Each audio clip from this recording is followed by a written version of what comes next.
સુરતમાં BRTS bus સ્ટેશનમાં 3 શખ્સે ધોકાથી બસના કાચ ફોડ્યા, સીસીટીવી કેમેરા અને દરવાજા પણ તોડ્યા। સુરતના અન વિસ્તારમાં આવેલા બીઆરટીએસ બસ સ્ટેશનમાં 3 લોકોએ બસ સ્ટેશનના કેશિયર સાથે ઝઘડો કરી બસનો કાચ અને સીસીટીવી કેમેરા તોડી નાખ્યા હતા।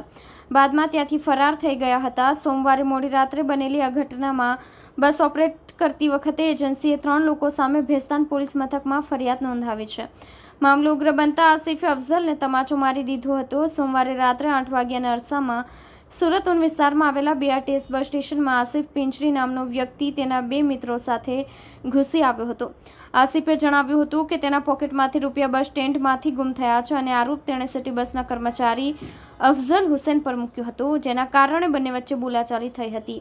મામલો ઉગ્ર બનતા આસિફે અફઝલને તમાચો મારી દીધો હતો। એટલું જ નહીં, આસિફ સાથે આવેલા અન્ય એક વ્યક્તિએ લોખંડની પાઇપથી બસ સ્ટેન્ડના દરવાજાના કાચ તોડી નાખ્યા હતા। સીસીટીવીના આધારે પોલીસે આરોપીઓની શોધખોળ શરૂ કરી હતી।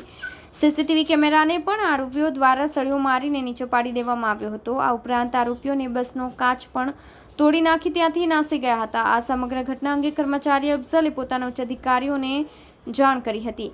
આ સમગ્ર ઘટના બીઆરટીએસ બસ સ્ટેશન પર લાગેલા અન્ય સીસીટીવી ફૂટેજમાં કેદ થઈ હતી, જેના આધારે આસિફ પિંજરી અને તેની સાથે આવેલા અન્ય 2 વ્યક્તિ વિરુદ્ધ ફરિયાદ પોલીસ મથકમાં નોંધાવવામાં આવી છે। સીસીટીવી ફૂટેજના આધારે ભેસ્તાન પોલીસે આરોપીઓની શોધખોળ શરૂ કરી છે।